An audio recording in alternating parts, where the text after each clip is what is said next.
안녕하세요. 네, 반갑습니다.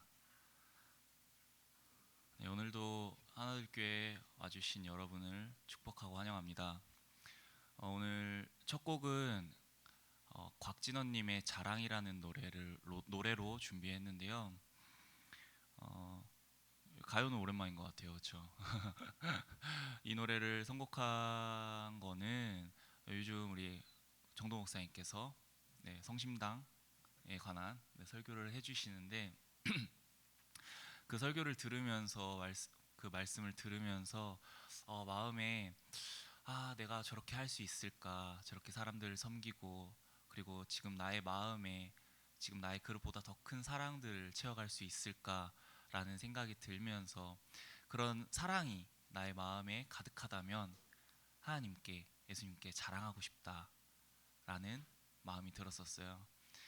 마침 근데 최근에 노래들을 듣던 중에 이런 곽진원님의 이 자랑이라는 노래가 플레이리스트에 뜨더라고요. 그 가사가 지금 저의 마음속에 있는 생각들이랑 좀 비슷한 것 같아서 한번 선곡을 해보았습니다. 한번 그 가사들을 옆에 뜨죠? 네, 가사들을 음미하면서 들어보시면 좋을 것 같아요. 네, 들려드릴게요.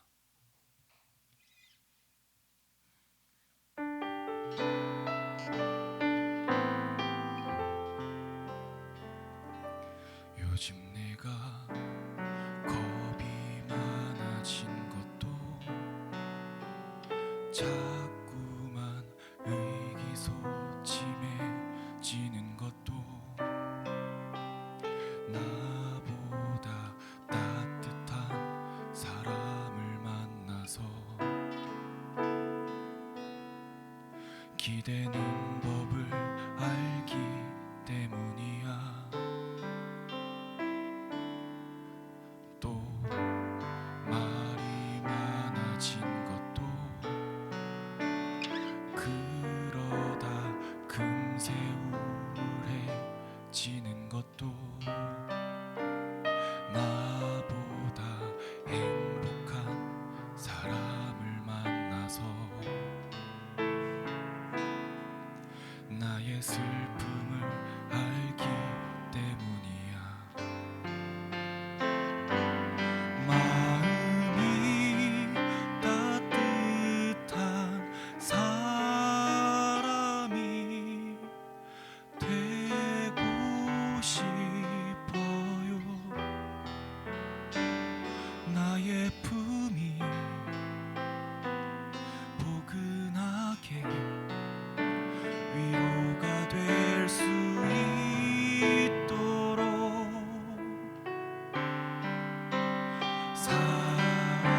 사랑을 나눠줄 만큼 행복한 사람이 되면 그대에게 제일 먼저 자랑할 거예요.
제일 먼저 안아줄 거예요.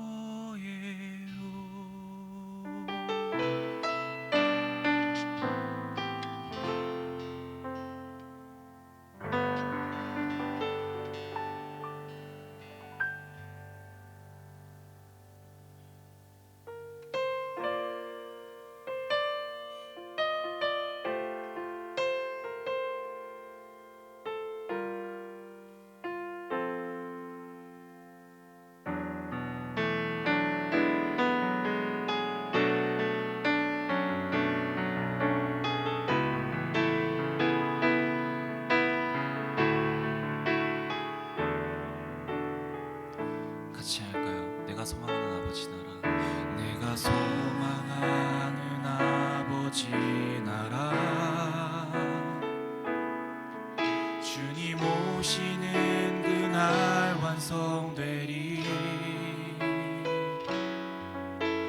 우린 고대 안에 주님 오시는 그날을 마라나타. 비록 부족함과 슬픔 많아도 주를 알아갈 때 참 만족 있네. 우린 기대하네 주님 오시는 그날을 마라나타.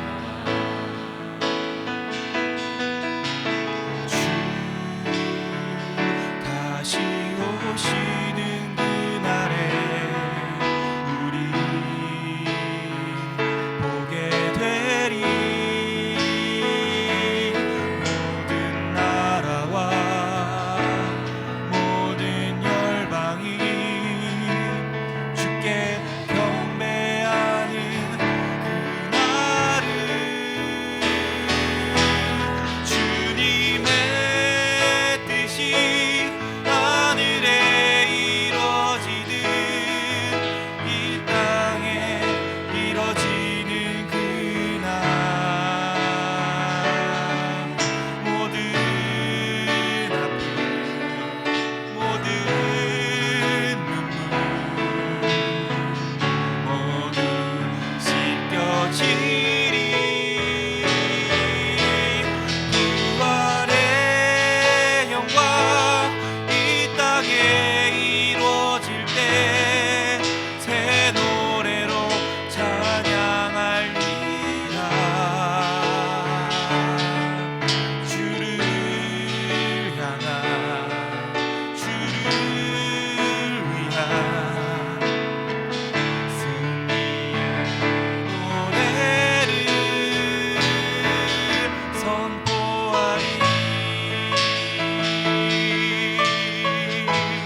위한 승리의 노래를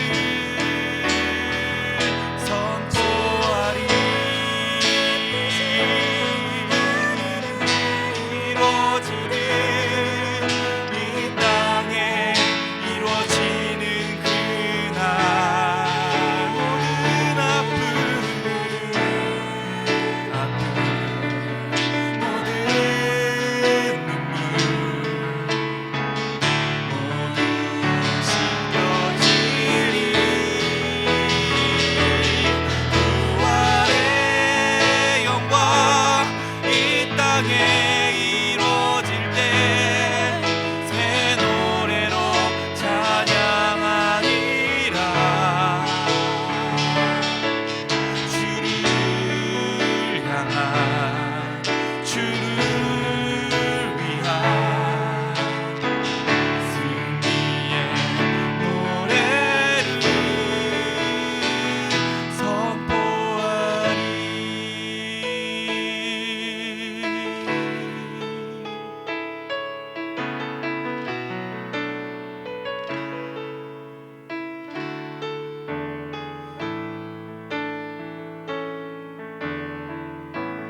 내 삶의 소망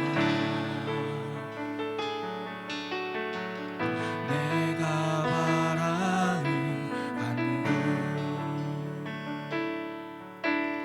예수 닮기를 내가 원하네. 한없는 사랑 풍성한 구원 예수 닮기를 내가 원하네. 예수 닮기를 예수 닮기를 예수 보기를 예수만 높이길 내가 원하네. 내 평생 소원 예수 닮기를 예수만 닮기를 내가 원하네.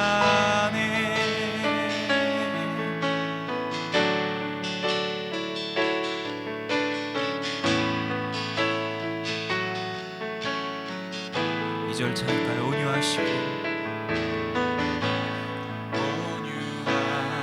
온유하시고 겸손하신 성품 겸손하신 성품 예수 닮기를 내가 원하네. 자비하시고 위로자 되신 주 예수 닮기를 내가 원하네. 예수 닮기를 예수 보기를 예수만 높이길 내가 원하네.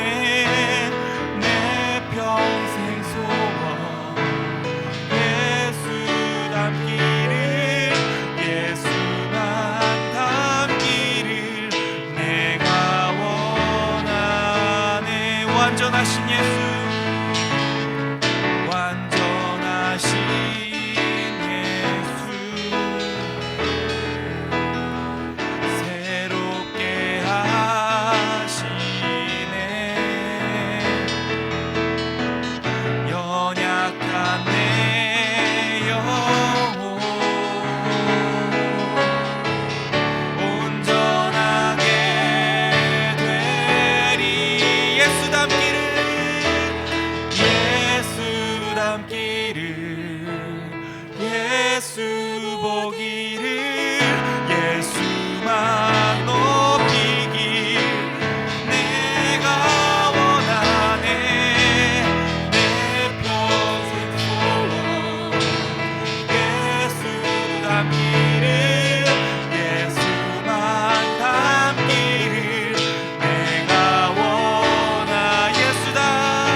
시간 잠시 기도했으면 좋겠습니다.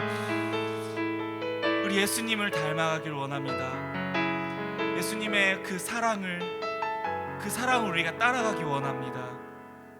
이 세상 가운데 우리가 예수를 닮아 예수의 모습대로, 예수님이 우리에게 주신 말씀대로 우리가 살아가게 해달라고 시간 잠시 기도했으면 좋겠습니다. 기도하시겠습니다.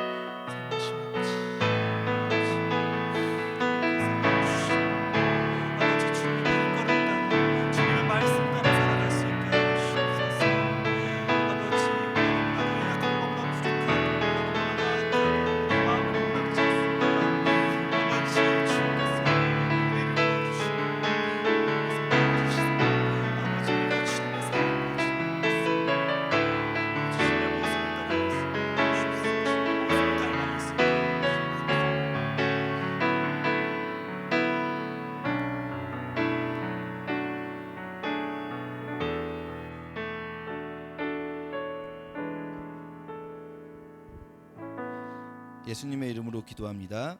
아멘. 예, 안녕하십니까 여러분. 여러분과 이렇게 한 달을 쭉 뵈니까 너무 좋아요. 예, 하나둘교회 올 때마다 이 따뜻함이 있습니다. 여러분이 이제 앞자리를 채워 앉아주시면 더 따뜻할 것 같기는 해요. 약간 이렇게 여러분은 못 느끼실 텐데 앞에서 보면 되게 휑하거든요. 앞이 한 두 줄까지는 되게 휑해요. 그래서 여러분이 앞에 앉아주시면 좋겠다는 생각이 불현듯 들었습니다. 이번 한 달 동안 대전역에서라는 제목으로 제가 대전역에 이 배식봉사에 갔다가 2월 28일 날 저녁에 대전역 배식봉사에 갔다가 자리가 없어가지고 봉사할 그 포지션을 찾지 못해서 혼자 뻘쭘하게 뒤에 서 있으면서 어쩔 수 없이 배식봉사 하시는 분들을 뒤에서 보면서 했던 생각들, 굉장히 많은 생각을 했다는 거 아시겠죠? 얼마나 제가 뻘쭘했는지 느껴지시죠? 굉장히 긴 시간이었어요. 한 3-40분 동안 할 일이 없어가지고 뒤에 서 있으면서 뻘쭘하니 이 대전역에서 이렇게 일하시는 분들을 보면서 지난주, 지지난주 저희가 이제 두 가지 주제를 이야기를 했어요. 오늘은 제가 그 대전역에 사실은 이번에만 생각한 게 아니라 대전역에 배식봉사로 갈 때마다 느꼈던 건데요. 대전역에 가면은 전에 말씀드렸지만 저희는 이제 밥을 나눠드려요. 그래서 앞에서부터 딱 7명입니다. 식판, 숟가락, 젓가락, 그리고 반찬 1, 2, 3, 밥, 국 이렇게 되거든요. 이렇게 쭈르륵 서가지고 저희가 이제 나눠드려요. 근데 줄이 여기서 끝나지가 않아요. 식판하고 밥하고 국까지 받고 끝나는 게 아니라 옆으로 더 가서 지난주에 말씀드렸었죠. 성심당 빵을 받고 간식을 받습니다. 이분들이 요구르트랑. 근데 이제 저희가 가는 베델의 집에서 저희가 봉사하는 거는 딱 그 밥까지고요. 간식은 옆에 다른 칸이 이어붙어 있어요. 그래서 저희가 같이 하는데 거기가 어디냐면 거기는 딱 보면은 정체를 알 수 있는 분들입니다. 입고 오신 복장이 다르거든요. 누굴까요? 여러분 딱 그 복장, 성심당 아니고요. 성심당 빵을 나눠주시는 분들이 있어요. 수녀님들이 저희랑 같이 해요 항상. 그래서 베델의 집이 봉사할 때는 옆에 성모의 집이라고 하거든요. 성모의 집이 이렇게 팀이에요. 이게 대전역에 그 배식을 노숙인들, 쪽방촌분들 배식을 하는 기관이 5개 기관이 있어요. 5개 단체가 자기들끼리 이렇게 로테이션 정해서 하거든요. 그래서 저희가 가는 날은 베델의 집이라는 단체를 통해서 저희는 하는데 베델의 집이 할 때는 옆에 성모의 집이 같이 하면서 성심당 빵은 이제 성모의 집 쪽에서 나눠주는 식으로 되어 있어요. 그래서 저는 이렇게 뒤에서 뻘쭘하니 서 있는데 저쪽 끝에서 누가 이제 계시냐면 베델의 집 담당하는 목사님이 계세요. 그분은 이제 전체를 통제하기 위해서 아무 일도 안 합니다. 왜냐면은 이렇게 중간중간 싸움 나거나 그러거든요. 그럼 그분이 이제 출동을 해야 돼요. 싸움 났을 때. 그래서 제가 여기 의자에 앉아 있으니까 제 얼굴이 안 보이시는 분들 좀 계신 것 같아서 별 차이는 안 나지만 약간 서서 하겠습니다. 한 15cm쯤 차이 나지 않겠습니까? 약간 제가 다리가 긴 편은 아니지만 그렇게 하면 좋겠는데 어쨌든 이 베델의 집 목사님은 거기서 봉사를 하지는 않아요. 그 목사님은 이제 싸움 나거나 그럼 출동해야 되니까. 그리고 그 성모의 집 수녀님도 성모의 집도 봉사자들이 와서 나눠주고 거기 이제 대장 수녀님은 일을 안 하고 거기서 또 총괄을 하세요. 뭐가 부족하거나 물품 없거나 그럼 갖다 주려고. 그러면은 저는 이제 저희 교회 분들 뒤에 서가지고 이러고 있고 저쪽 끝에서는 그 성모의 집 대장 수녀님, 말이 좀 이상하지만 그 제일 연세가 많으신 수녀님하고 베델의 집 목사님하고 두 분이서 도란도란 이야기를 하고 계시는 거예요. 근데 제가 이제 그분들이 이렇게 도란도란 이야기를 하는 그 모습을 보면서 되게 뭐랄까요? 부러움이랄까요? 그런 감정이 들었어요. 왜냐하면 저는 수녀님하고 저렇게 자연스럽게 얘기를 못할 것 같다는 생각이 들었거든요. 이게 사실 여러분 이렇게 뭐랄까요? 기독교가 어떤 교회 이름 걸고 봉사하고 이런 데에서 타종교랑 같이 한다는 게 사실 되게 쉬운 일이 아닙니다. 우리가 흔히 보기 어려운 장면 중에 하나예요. 생각해 보면 우리가 기독교가 뭔가 가진 자의 입장에서, 교회가 뭔가를 가진 자의 입장에서 어려운 분들 나눠줄 때는, 그때는 이 받는 분들이 뭐 기독교인이든 비기독교인이든 이걸 별로 안 따지거든요. 왜냐하면 그때는 우리가 명백히 수혜자의 우리가 이제 시혜자의 입장이니까, 우리가 주는 입장이니까, 그때는 우리는 이 비기독교인에게 주면서 전도한다 생각을 하죠.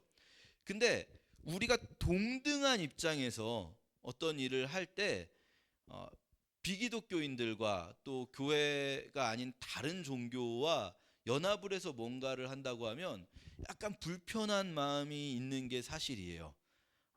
그게 왜 그런 불편한 마음이 있을까 제가 이제 생각을 하게 된 거죠. 왜 나는 그게 불편한데 저분들은 저게 불편하지 않을까? 일단 생각했을 때 성경적으로 좀 기독교인이 타종교하고 같이 뭔가를 이렇게 어떤 아무리 좋은 일이라도 한다는 게 좀 문제가 되지 않을까? 이런 생각이 들었어요. 근데 뭐 당연한 얘기겠지만 여러분 이 이야기의 맥락상 아시겠지만 그런 건 아니라는 느낌이 드시죠? 그렇죠? 우리 같이 오늘 본문 짧은데요. 헤브론 동맹군이라고 제가 이름을 붙여보았습니다. 창세기 13장 한번 읽어보겠습니다. 넘겨주세요. 같이 읽겠습니다. 시작. 그돌라오멜과 그의 군대는 소돔과 고모라 사람들의 모든 재산과 음식을 빼앗았습니다. 그들은 소돔에 살고 있던 아브라함의 조카 롯도 끌고 갔습니다. 그들은 롯의 재산도 다 가지고 갔습니다. 자, 아브라함과 롯이 서로 나눠지면서 살게 됐어요. 아브라함은 헤브론에 살게 됐고요. 헤브론이라는 곳은 이제 광야에 있는 오아시스를 중심으로 형성된 도시라기보단 마을에 가까운 곳이었어요. 이 시점에서는. 이 아브라함은 헤브론이라는 곳에 살고 있고 롯은 소돔이라고 하는 도시, 성벽으로 둘러싸인 도시로 갔어요. 그럼 롯이 더 잘 살아야 되잖아요. 근데 문제는 이렇게 성벽으로 둘러싸인 도시에 갔더니 알고 보니까 이 도시는 다른 더 큰 나라에 조공을 바치고 있었던 거예요. 소돔이 엘람이라는 나라, 지금의 이란 쪽에 있는 나라입니다. 엘람에 조공을 바치다가 조공을 안 바치니까 이 엘람 왕 그돌라오멜이라는 사람이 군대를 이끌고 와서 소돔과 고모라를 비롯한 5개 도시국가들의 사람들을 포로로 끌고 가는 장면이 나오는 거예요. 생각을 해보면 우리가 이제 이스라엘 땅이 어디 있는지 대충은 알잖아요. 어디인지 아십니까? 이집트, 이스라엘 있고 옆에 쭉 넘어가면 이라크 뭐 이렇게 있습니다. 메소포타미아 문명의 중심지가 이라크 쪽이에요. 이라크 옆에 이란 이렇게 있고. 그러니까 이쪽에 있는 거대한 제국들이 있고요. 이스라엘은 사실은 이 메소포타미아 중심에서 한참 떨어진 변두리의 쬐끄만 나라입니다. 메소포타미아와 이집트라는 거대 문명 사이에 낑겨 있죠. 그러니까 소돔이 이스라엘에서는 요 동네, 요 가나안이라는 요 동네에서는 이 힘께나 쓴다는 도시국가 같지만 사실은 알고 보면 이 거대한 제국들에게 사실은 이 조공을 바치는 나라에 불과했던 거예요. 그래서 이 엘라만 그돌라오멜이 소돔과 고모라 사람들을 끌고 포로로 끌고 올라갑니다. 자기네 나라로 데리고 가는 거죠. 그럼 이 사람들은 뭐가 될까요? 이제 포로로 끌려간 사람들 노예가 되겠죠. 그렇죠? 노예로 삼으려고 끌고 가는 거예요. 그때 아브라함이 자기 조카 롯이 거기 있는데 끌려간다는 이야기를 들었어요. 자, 아브라함이 어떻게 해야 될까요? 조카를 구하러 가야 되지 않겠습니까? 조카를 구하러 가야겠는데 여러분 별로 구할 마음이 없군요. 여러분 조카가 뭐 어떻게 되든 뭐 내가 무슨 상관인가 이런 생각 있으신 것 같아요. 아브라함은 이제 조카를 구하러 가야겠다는 생각을 했는데 문제는 이 적들은 진짜 거대한 군대예요. 제국의 군대예요. 소돔과 고모라라는 이 나름대로 그 동네에서 힘께나 쓴다는 도시국가들도 어쩌지 못한. 그러니까 아브라함이 자기가 혼자 갈까 하다가 좀 이렇게 도움을 얻을 생각을 한 거죠. 다음 절을 읽어보겠습니다. 시작. 도망쳐 나온 사람 하나가 히브리 사람 아브라함에게 와서 그 사실을 알려주었습니다. 그때 아브라함은 아모리 사람 마므레의 큰 나무들 가까이에 장막을 치고 있었습니다. 마므레는 에스골의 형제였고 아넬과도 형제였습니다. 그들은 모두 돕기로 약속한 사람들이었습니다. 예, 이 아브라함이 자기와 이렇게 함께 그 동네에 있는 사람들, 헤브론이라는 그 동네에 있는 사람들에게 아브라함이 도움을 요청한 거죠. 그리고 같이 구하러 간 거예요. 소돔과 고모라의 사람들이 노예로 잡혀가는 것을 구출하려고. 여러분 생각을 해보면요, 아브라함이 동맹을 맺은 이 마므레, 에스골, 아넬, 이 사람들은 기독교인이었을까요? 아니죠. 이 사람들 기독교인이 아니에요. 이 사람들은 그러면 무종교인이었을까요? 우리가 사실 타종교보다는 무종교가 그래도 좀 마음이 편하잖아요. 무종교인이었을까요? 고대 사회에 그런 거 없습니다. 고대 사회에 무신론자는 없어요. 이 사람들 다 나름대로 자기들의 신을 섬기는 사람들이었을 거예요. 그렇죠? 근데 아브라함이 이 사람들에게 도움의 손길을 요청하는데 아무런 꺼리낌이 없어요. 그리고 이 사람들도 아브라함을 도와줘요. 왜 그랬을까요? 사태가 급하잖아요, 지금. 이 포로로 끌려가는 이 사람들을 구해야 되잖아요. 긴박한 전쟁이잖아요. 근데 거기서 네 편 내 편 가릴 데가 어디 있습니까? 종교를 막 네 종교 내 종교 가릴 데가 어디 있겠습니까? 그렇지 않습니까? 생각해 보면 우리 전쟁할 때 그런 거 있잖아요. 막 조정에서는 파벌 싸움이 막 있어요. 근데 전쟁터 현장에서는 그런 게 어디 있어요? 여러분 노량 보셨습니까? 노량. 전쟁터 현장에서 그런 게 어디 있어요? 지금 당장 눈앞에 사람이 죽어가는 현장에서. 당장 눈앞에 사람이 죽어가는 현장에 있으면요, 우리 그런 생각할 수가 없어요. 당장 저 사람들을 구하기 위해서 우리 손잡을 수 있는 사람들 다 손잡아서 뭔가 해보자, 이런 생각을 하게 되는 거죠. 근데 그러니까 이것까지 보면 우리가 이제 알게 되는 거죠. 아, 이게 뭐 신학적으로 하나님이 이교도들과 손잡으면 안 된다 이런 말씀을 하시지 않는다는 거예요. 우리는 우리가 그래도 세상에 살아가더라도 세상 사람들을 우리가 도와줄 수는 있죠. 어려운 사람들을. 하지만 우리가 세상 사람들하고 손잡고 어떤 일을 하는 거는 그건 좀 문제가 있는 거 아니야? 이런 생각을 할 때가 있는데 전혀 그렇지가 않습니다. 우리 사실 세상에서는 다 그렇게 살고 있잖아요. 근데 교회에만 오면 유독 교회는 뭔가 다른 타종교랑 뭔가 같이 하면 안 되는 거 아니야? 이런 이상한 생각을 한다는 거죠. 다음 넘겨주시면 고린도전서에서 바울은 이런 이야기를 또 합니다. 바울이 이렇게 말합니다. 나는 이미 편지에, 그러니까 고린도전서 전에 지금 우리가 가지고 있지 않은 어떤 편지가 있다는 거예요. 고린도전서를 쓰기 전에 고린도 교회에 보낸 그 전 편지에 음행하는 사람과 사귀지 말라는 표현을 썼었대요. 바울이. 얘들아, 음행하는 사람과는 사귀면 안 돼 라는 편지를 써서 보냈었던 거죠. 근데 그 말은, 그때 내가 그 전에 썼던 편지에서 쓴 말은 음행하거나 탐욕스럽거나 속이거나 우상숭배하는 이 세상 사람들과 어울리지 말라는 이야기가 아니다 라고 하면서, 내가 어울리지 말라, 음행하는 사람과 사귀지 말라라고 쓴 거는 그리스도인이라고 말하면서 음행하거나 탐욕하거나 우상숭배하거나 모함하거나 술에 젖어 살거나 약탈하거나 하면 그런 사람들과 어울리지 말라는 사람 말이다라는 거예요. 이 편지 내용이 왜 쓰여져 있냐면, 바울이 우리에게 지금 남아있지 않지만 고린도 교회에 편지를 썼었어요. 음행하는 사람과 사귀지 말라. 그런데 고린도 사람들이 오해했어요. 어떻게 오해했을까요? 야, 우리 음행하는 사람들과 사귀지 말아야 되니까 세상 사람들하고 사귀면 안 되겠다. 그러면서 거꾸로 교회 안에서, 사실 요 고린도전서 5장 전에 5장 앞부분 1절에서 교회 안에서 음행하는 사람이 있었어요. 근데 그거는 고린도 교회 교인들이 용납해 주는 거예요. 이게 되게 그 문제가 심각한 이야기인데, 너희 중에 누군가가 그 아버지의 아내와 동침한다라는, 아버지의 아내면 누구겠습니까? 새엄마를 부르는 표현 같아요. 아마도 그런 상황이 있는데, 교회 안에 그런 일이 있는데 그거를 그냥 교회가 허용하고 그 사람을 징계하지 않고 있었다는 거예요. 그것에 대해서 바울이, 야, 교회 안에서 그러지 말라고, 교회 안에 그런 사람이 있을 땐 징계해야 돼, 그러지 못하게 해야지, 그게 그 사람을 위하는 일이고 공동체를 위하는 일이야. 하지만 교회 밖에 있는 사람들하고 그러라는 얘기가 아니야. 왜냐하면 여러분 생각해 보세요. 우상 숭배는요, 아까 말씀드렸지만 고대 사회에서는요, 기독교인이 아닌 비기독교인 중에 우상 숭배를 안 하는 사람이 있을까요? 없어요. 무신론자가 없던 시대예요, 고대 사회는. 그러면 만약에 우리가 우상 숭배하는 사람과 사귀지 않으려면 어떻게 해야 될까요? 아무하고도 안 사귀어야 돼요, 기독교인 외에는. 그래서 바울이 이렇게 말해놨어요. 그러려면 이 세상 밖으로 나가야 합니다. 옛날에 여러분 그 그런 유행어 있었던 거 아십니까? 지구를 떠나거라 뭐 이런 게 있었어요. 옛날에 코미디 프로에 김정열 씨가 하던 지구를 떠나거라. 웃을 때까지 해야지. 만약에 비기독교인들 중에서 이런 사람들을 어울리지 않으려면 그러면 우리는 이 세상에서는 아예 살 수가 없다는 얘기예요. 근데 예수님이 기독교인들이 세상에 빛이 되게 하실 때 그 빛을 어디에 두신다고 하셨습니까? 세상을 비춰야지 감춰놓지 않겠다라고 하셨잖아요. 우리가 세상 속에서 이런 사람들과 어울리면서 살아가면서 그 사람들에게 선한 영향력을 끼치기를 원하시지, 야 이런 사람하고는 같이 할 수 없어 이러길 원하시지 않는다는 말이죠. 굉장히 명백합니다, 성경적으로는. 근데 성경적으로 명백한데 왜 불편할까 제가 이제 좀 생각을 해봤어요. 사실 제가 이런 내용을 몰랐었냐, 저도 알아요. 저도 뭐 알고 있지 않았겠습니까, 그전에도. 그러니까 이런 생각을 했겠죠.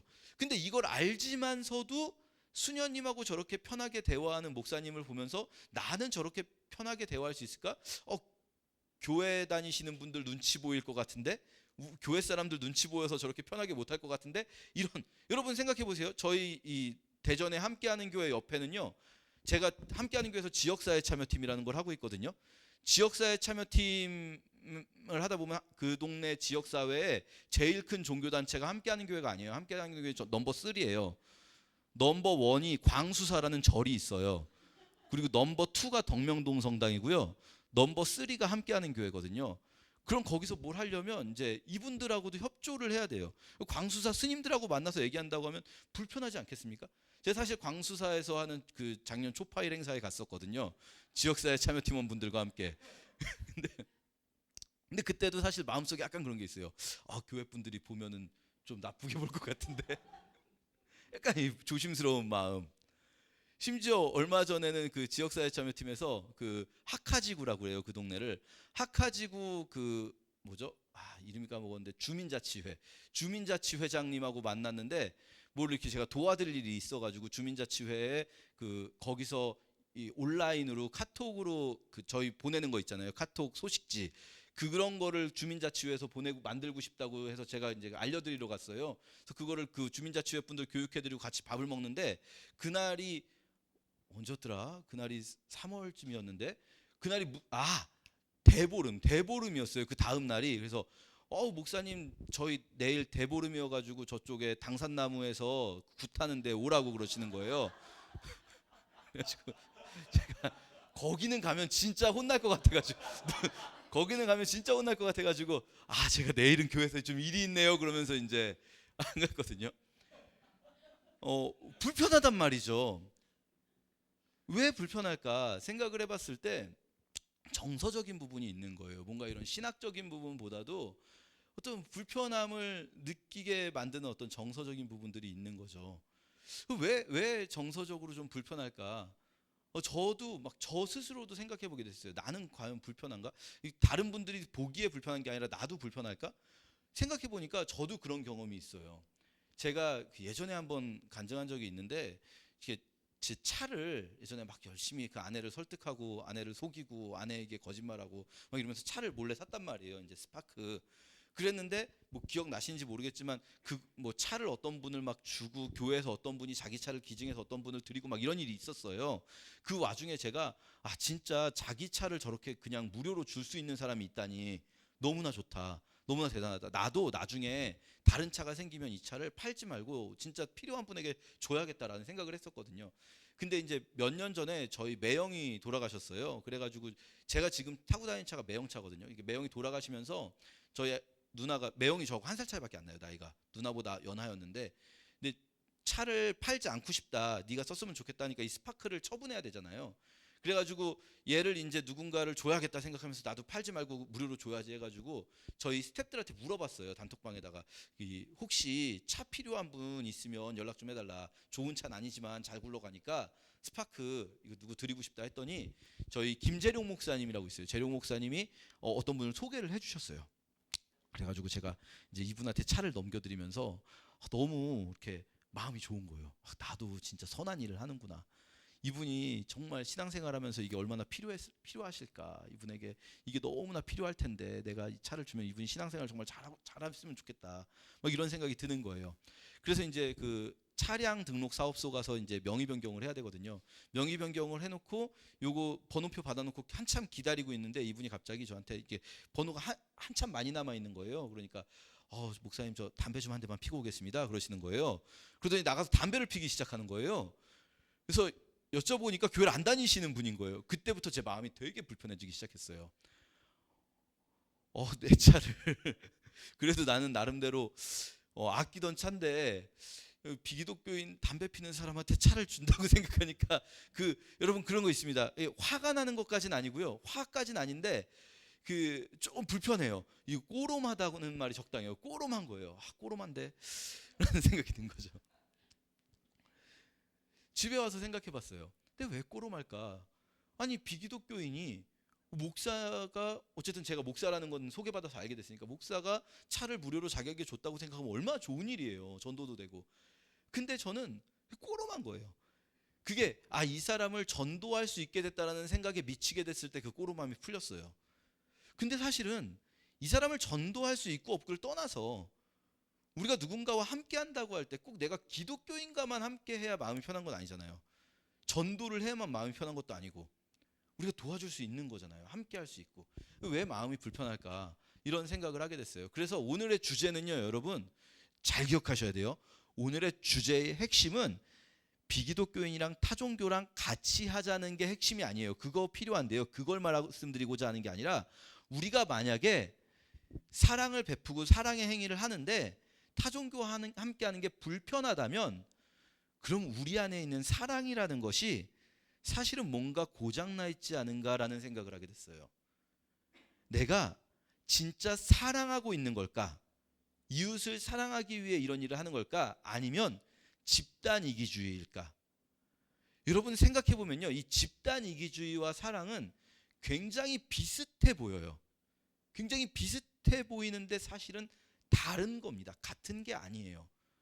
우리가 해야 할 이웃 사랑은요, 기독교 공동체 안에서만 내 가정과 내 친척들, 내 친구들만 사랑하는 게 아니에요. 예수님이 사마리아인에게도 사랑을 베풀라고 하신 것처럼 이교도들, 타종교들에게도 사랑을 베풀라고 하신 것처럼 우리는 사랑해야 되는 거죠. 만약에 이게 불편하다면 우리 안에 있는 사랑이라는 게 뭔가 고장나 있다는 걸 알아야 돼요. 저는 성경을 읽으면서 정말 특이하다고 생각했던 단어가 하나가 있었습니다. 여러분은 아무 문제의식이 없으셨을 수도 있는데 갑자기 어느 날 제가 그런 생각이 들었어요. 마태복음에 보면 예수님이 제일 처음 태어나셨을 때 예수님을 찾아온 사람이 누구였을까요? 마태복음에서 동방박사들이에요. 동방박사들. 갑자기 어느 날 그런 생각이 들었어요. 이 사람들은 박사학위를 어디서 받았을까? 동방박사들. 우리 논문 쓰고 있는 지율이 엄마. 박사라는 말이 좀 이상하지 않나요? 그 시대에 동방의 박사들. 이상한 거예요. 제가 사실은 박사학위를 논문을 포기하고 접으면서 박사라는 단어에 대해 굉장히 스트레스를 받던 시기였거든요. 그래서 동방의 박사들 뭐야? 왜 박사가 있지? 이 고대 사회에? 그래서 원문을 찾아봤어요. 원문으로 뭐라고 되어 있냐면요, 마구스라고 되어 있어요. 마구스. 그리스어 마구스는요, 영어로 뭐가 될까요? 비슷한 단어가 있습니다. 매지션이 돼요. 마귀가 매직이 되고요. 이 사람들을 제대로 번역하려면 뭐라고 번역했어야 될까요? 마술사 혹은 주술사, 이런 식으로 번역해야 돼요. 그래서 이 마구스라는 단어가 성경에 몇 번 나오는데 다 그런 식으로 번역됐어요. 영어 성경을 봐도 소서러, 매지션 이런 식으로 번역됐어요. 근데 요 부분 마태복음 2장에서만 박사들이라고, 영어 성경은 둘 중에 하나예요. 와이즈맨이라고 번역하거나 아니면 아예 번역을 안 해요. 번역을 포기하고 마귀라는 그 그리스어 단어의 발음을 그대로 적어요. 영어로 M-I-G-I 이렇게 해서. 왜 이렇게 했을까요? 번역을. 딴 데서는 다 마술사, 마술사 시몬, 박수 엘루마, 박수 이런 식으로 번역하거든요. 딴 데서는 다 부정적인 사람들이에요. 박수, 무당, 마술사, 주술사. 근데 왜 여기서는 마술사를 마술사라고 말을 못할까요? 이게 이상하지 않습니까, 여러분? 마술사를 박사 뭐 이렇게 번역해야 되는 상황. 이교도 주술사, 이교도 마술사가 예수님의 탄생에서 중요한 일을 하는데 쓰임 받았다는 걸 받아들이기가 불편한 거죠. 불편한 거 아니겠습니까, 마음이? 그러니까 여기다가 이상한 단어를 번역을 해버린 거예요. 박사라는 있지도 않은, 그 시대에 있지도 않았던 단어로. 영어 성경은 wise man이라고 하거나 아예 번역을 포기하고 막이라고 써버리고. 우리가 그렇게 불편하게 느낀다는 거는요, 첫째는 아까도 말씀드렸지만 사랑이 고장나 있기 때문일 수도 있어요. 근데 더 큰 문제가 하나가 생각이 났어요. 제가 이렇게 대전역에서 마지막으로 한 생각입니다. 아까 우리가 전쟁터에 있으면 싸울 틈이 없다고 말씀드렸잖아요. 우리나라 기독교는요, 사실은 전 세계적으로 유래를 찾아보기 힘든 훌륭한 전통이 있습니다. 타종교와 연합이라는 측면에 있어서. 여러분 혹시 아십니까? 여러분이 그 전통 아래에 있는 분들이거든요. 한국 기독교는요, 전 세계적으로 유래를 진짜로 기독교 2000년 역사에서 유래를 찾아보기 힘든 타종교와 연합해서 거대한 무브먼트를 일으켰던 일이 있어요. 그게 1919년 3.1운동입니다. 제가 3.1운동은 몇 번 말씀드린 적이 있어요. 그래서 아마 기억하실 수도 있을 텐데 3.1운동 어디서 시작됐을까요? 탑골공원. 그렇죠? 탑골공원에서 시작됐습니다. 이끈 사람들이 누굴까요? 민족대표 33인. 민족대표 33인이라는 분들이 사람들을 모아가지고 거기서 기미독립선언문을 읽고 만세운동을 시작했어요. 자, 이 민족대표 33인은 뭔데 자기들이 대표라고 나섰을까요? 무슨 종류의 대표들이었을까요? 이 사람들이요, 우리가 오해하면 안 되는 게 민족대표 33인이라고 그러니까 무슨 뭐 정치인들이거나 조정 대신들이거나 혹은 무슨 뭐 지식인들 이런 사람들로 오해하기 쉬운데요. 그렇지 않습니다. 1919년쯤 되면요, 그 전까지 무단통치기거든요. 여러분 뭐 아시는지 모르겠는데 1919년까지 무단통치기고 1920년대부터 문화통치기고 이렇게 넘어가지 않습니까? 여러분 중학교 때 배웠어요, 다. 무단통치기 동안에 무슨 조정 대신들이나 지식인들 이런 사람들은요, 이미 다 잡혀갈 사람은 잡혀가고 변절할 사람은 변절했어요. 이 사람들이 모여가지고 뭔가를 할 수가 없었어요. 그때 누가 모일 수 있었을까요? 우리나라에서 이 한반도 땅덩어리 안에서 모여서 백성을 일깨워보자라고 할 수 있는 사람들이 종교인들이 남아 있었어요. 종교인들. 그래서 민족대표 33인은 사실은 종교 지도자 33인입니다. 이 중에 천도교가 뭐냐면 동학이에요. 동학 지도자 15명, 개신교 지도자 16명, 불교 2명 해가지고 불교 대표 만해 한용운 선생님하고 개신교 대표 16명, 그리고 천도교 대표 최시영, 동학의 2대 교주 최시영을 비롯한 15명이 모여가지고 민족 대표가 됐던 거예요. 이분들이. 이때요, 이 민족 대표 33인에 들어간 16분의 목사님과 장로님들이요, 사실 이분들도 쉽지 않았어요. 이분들도 교회로부터 비난을 많이 받았어요. 이분들이 어느 정도 급이 되는 분들이냐면요, 당시에 진짜 엄청나게 뭐랄까요, 유명 인사들이에요. 예를 들면은 1907년 평양대부흥을 이끌었던 장로교 총회장 길선주 목사님이라든지, 이분이 함경도 대표, 그리고 뭐 오산학교를 만든 이승훈 선생이라든지 유명한 분들이었어요. 근데 이런 분들이 교회로부터 이분들을 손가락질한 목사님들도 많이 있었어요. 그렇지만 이분들이 동학과 불교와 손잡고 3.1운동을 했어요. 왜 그랬을까요? 이게 이분들을 욕하신 분들이 있어요. 지금도 찾아보면 나옵니다. 이분들을 욕하신 분들의 특징이 뭐냐면요, 독립운동을 안 하신 분들이에요. 독립운동을 안 하신 분들. 아까 말씀드렸잖아요. 전쟁터에서 멀리 떨어져 있는 사람들은요, 파당 싸움을 할 수가 있습니다. 전쟁터에서 멀리 떨어져 있으면 이게 옳으네 틀리네 따지고 앉아 있어요. 근데 전쟁터에 있는 사람들은 그런 거 따질 여력이 없습니다. 지금 한 명이라도 더 구해야지라는 생각밖에 안 드는 거죠. 그러니까 이 핍박받는 민중들의 삶이, 이 일본의 무단통치 기간이었지 않습니까? 무단통치로 인해서 핍박받는 이 백성들의 삶이 내 전쟁터라고 느껴지신 분들은요, 지금 어떻게 해서든 불교하고 손을 잡고 동학하고 손을 잡아서 이거를 바꿔야 된다, 그게 하나님의 뜻이다라고 믿고 나아가야만 했어요. 근데 이게 내 전쟁터가 아닌 사람들이 있었어요. 무슨 뭐 농민들이 일제로부터 수탈을 당하든 일본의 동양척식 주식회사가 이 전라도에서 막 이 쌀을 막 때로 가지고 가든 그게 자기들의 문제가 아니었던 분들이 있어요. 이분들은 자기 전쟁터가 멀리 있기 때문에 이 기독교인이 돼가지고 목사가 돼가지고 불교랑 천도교랑 연합을 하는 게 옳으냐 틀리냐라는 얘기를 할 수가 있었던 거죠. 제가 드리고 싶은 말씀은 다시 한번 말씀드리지만 여러분이 무슨 뭐 그렇다고 해서 스님들하고 같이 손잡고 걸어 다니라는 얘기가 아니죠. 이게 만약에 우리 안에 여전히 불편하다면 우리가 이 전쟁터에 있지 않다는 증거일지도 모른다라는 생각을 하게 됐어요. 여러분이 어떤 선한 일을 하는 데 있어서 우리가 선한 일을 할 수가 있잖아요. 우리가 후생원의 아이들을 돕기도 하고 여러분 개개인들의 삶 속에서도 어떤 선한 일을 하기도 하고, 근데 그때 내가 만약에 편가르기를 하고 있다면 우리 편들하고 같이 해야지, 내 편하고 같이 해야지라는 생각을 하고 있다면, 다른 편하고 같이 하는 게 불편하다면 나는 사실은 그 전쟁터에 있지 않구나 라는 생각을 해봐야 되는 겁니다. 여러분 어떠십니까? 여러분은 지금 전쟁터에 계십니까? 우리의 이웃들이 여전히 아파하고 있고 눈물을 흘리는 이웃들이 있는 그것이 나의 전쟁터로 느껴지는 삶을 살고 계십니까? 우는 자들과 함께 우는 자리에 계십니까? 아니면 우는 자들은 멀리 있는데 멀찌감치 서서 저들을 도우려면 우리가 어떻게 해야 올바른 방법으로 도울 수 있는지를 멀찌감치서 고민하고 토론하고 계십니까? 우리가 우리 자신을 좀 돌아보았으면 좋겠습니다. 같이 기도하면 좋겠는데요. 하나님께서 우리에게 진짜 사랑의 마음을 주셨으면 좋겠습니다. 그냥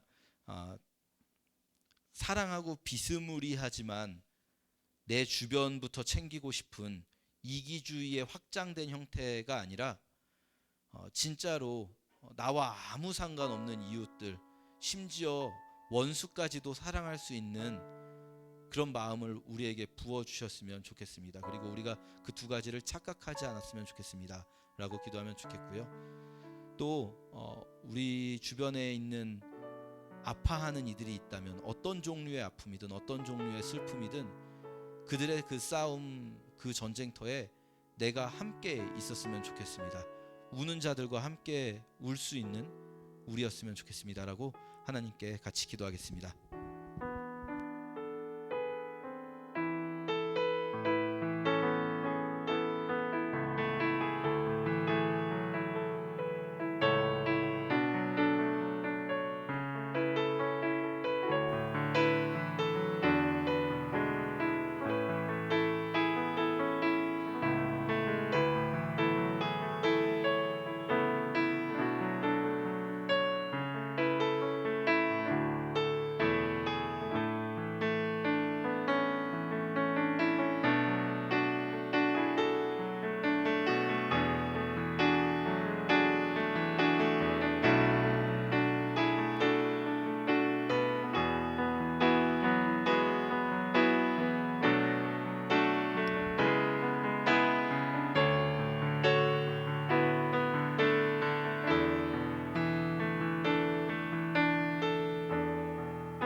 섬김이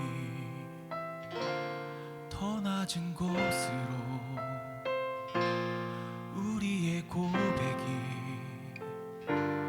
더 낮은 곳으로 쓰러져 있는 그들을 향해 당신이 그랬듯 더 낮은 곳으로, 낮은 곳으로 우릴 초대하네. 함께 하자고 말씀하시네. 우리도 예수 그 길을 따라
하자고 말씀하시네.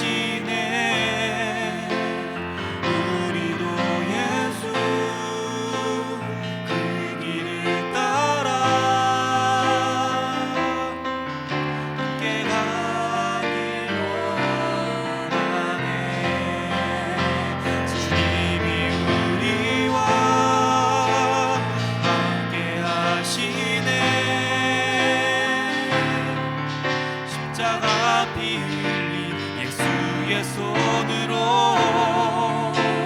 모든 아픔을 위로하시네. 우리에게 보여주셨네. 낮은 곳으로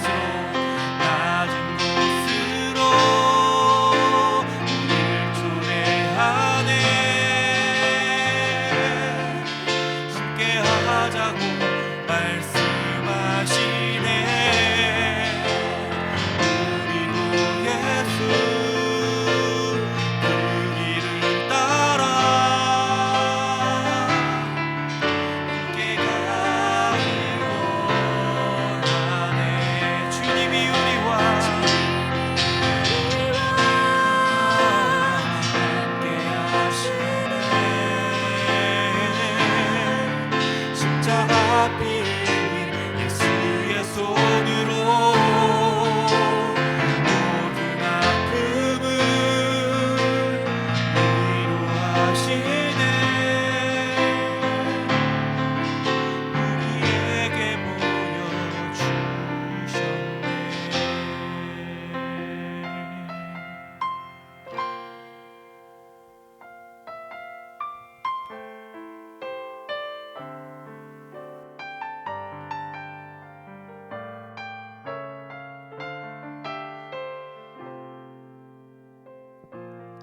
하나님 감사합니다. 주님, 우리들 오늘도 주님 앞에 모여서 함께 예배하고 하나님 안에서 이 공동체를 경험하게 해주셔서 감사해요. 우리 모임이 주님을 따라 더 낮은 곳으로 갈 수 있도록, 주님의 손과 발이 될 수 있도록, 이 모임이 머리 대신 주님께 딱 붙어 있을 수 있도록 주님 함께 해주세요. 한 주간의 삶 속에서도 그렇게 우리를 인도하실 예수 그리스도의 이름으로 함께 기도합니다. 아멘.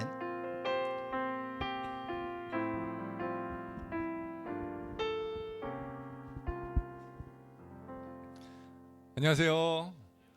은혜로운 말씀 감사합니다. 우리 광고 좀 보여주시겠어요? 이정도 목사님께서 다음 주까지 계속해서 말씀을 전해주시고요. 오늘 예배 후에는 대청소가 있습니다. 그래서 청소할 게 되게 많이 있는데요. 이 밑에 바닥이 지금 멀쩡해 보이는데요. 막 뭐가 묻어가지고 되게 끈적끈적하고 그렇거든요. 그래서 여기도 좀 닦으시고 위층에도 좀 청소하시고 해서 제 생각에는 여자분들이 위층 주방하고 위층을 맡으시고 남자분들이 여기하고 바깥에 창고하고 이런 거 맡으셔가지고 하시면 한 30분 정도면 다 할 수 있지 않을까 그렇게 생각합니다. 도와주시면 감사하겠습니다. 어제는 후생원 봉사가 있었어요. 내가 저희가 풋살장을 빌려가지고 애들하고 막 축구도 하고 되게 재미있게 보내려고 했는데 애들이 풋살 하다가 싸우고 울고 난리도 아니었어요. 그래서 45분 만에 제가 스탑! 너 우리 집에 가자! 우리 다음부터 안 온다! 막 그랬더니 애들이 또 뭐 자기 때문에 그랬다고 막 장난도 아니었습니다. 어제 고생 많이 했습니다. 예, 우리 이번 주 토요일 날 리더 모임이 강원도 양구에서 있고요. 우리 5월 5일은 어린이 주일로 지내고요. 12일에는 예배 후에 나들이를 가기로 했습니다. 그래서 어디로 갈지는 오늘 저희가 끝난 다음에 리더 모임 하거든요. 리더 모임 해서 정해서 알려드리겠습니다. 저희가 지율이 아빠가 지금 아직도 논산에 계시거든요. 이번 주 수요일이에요, 목요일이에요. 이번 주 목요일 날 퇴소하십니다. 그래서 계속 기도해 주시고요. 지율이 아빠가 없으니까 너무너무 힘들어요. 왜냐니까 지율이가 교회를 안 나와. 너무 힘들어. 오늘 나왔는데 우리 지율이 할머니, 친할머니가 오늘 처음 뵙는 것 같아요. 우리 이렇게 오셨는데 떡을 또 이렇게 갖고 오셨어요. 환영합니다. 박수 한번 주시겠어요? 네.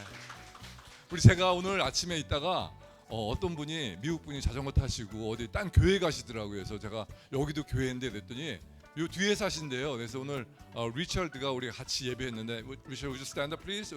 우리 박수 한번 주시면 감사하겠습니다. 와, 땡큐. 우리 바로 뒤에 사신대요. 그래서 가끔 오실 것 같아요. 와, 오늘 예배하느라 수고하셨습니다. 감사합니다.